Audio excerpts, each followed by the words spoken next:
came about. I saw Converge play in a little bar, and the whole place went completely insane. And I said, I want to do that. And so luckily, my brother and two dudes that I didn't even know before also wanted to do that. One of them was Andy Williams, and the other one was our old drummer Rat Boy, who left the band about 2-3 years ago. And it was, I don't know why we hooked up with them. We weren't friends, like we weren't childhood friends. We didn't grow up in the same suburb. We didn't go to the same schools. We just saw each other at shows. That's it. Why is Sex Life so fucking good? Dude, probably because of our new drummer, I like to think. We got in a really cool, we're in a really cool place right now where we actually really, I'm not saying this is a new thing, but I'm just saying it's a very uncommon thing because having toured with 100 million bands, you don't really come across many that are really happy with where they are. It's always like, what's next, what's more, what's bigger. And every time I die, I'm very, very happy with what we have. And that makes things very easy because we don't have to go, oh man, X Lives has to be this, and it has to be that, and kids want it to be this, and these people would really like it if it was just like, we do what we want, when we want to do it, and it's worked, so let's just always do that. So just being happy with where you are. And it's just like, and when you go into practice and you're like, hey, remember 1998 when we saw Converge and we just said, let's do that?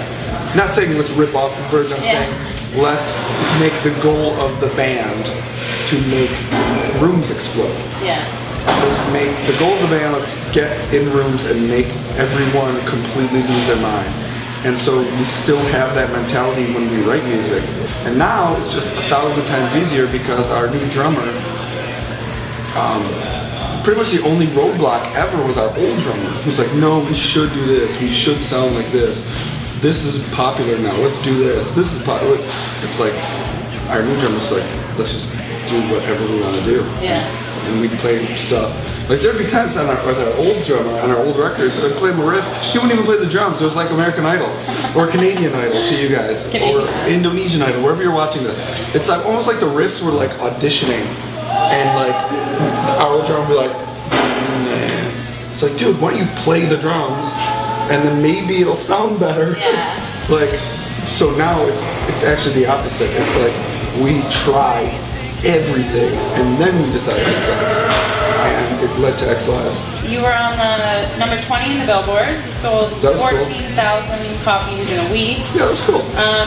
Being a band for 15 years, why do you think you're still growing in popularity? Is it because you just like love what you do? And then well, the secret, there's really a secret. A big piece of the pie, a big ingredient to the cake is always going to be good music. I mean, you can really only go so far with like a handsome, you know, young, hip look.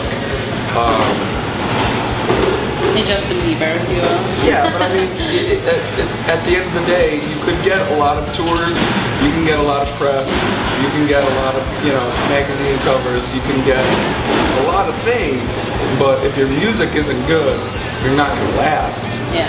So I just kind of like to think that works. I think kids also respond to like the authenticity of the whole thing. Like going back to the first question, we've never planned and then done whatever we could to fit that plan. It's always like let's just keep rolling. And I really think kids respond to that very well. The DVDs didn't hurt either. I think the DVDs and the webisodes came out at a time where bands were really taking themselves too seriously, you know? Because like everyone was like, it was like 2004, 2005, and like all these hardcore bands were getting on Ozfest. And we were like, oh my god, we're on a bus now. Oh my god, wait a minute, we're playing in front of like thousands of people. Oh my god, wait a minute, we're were technically opening for Black Sabbath. Yeah. So all these bands got like these huge heads, took themselves way too seriously, weren't fun to be around.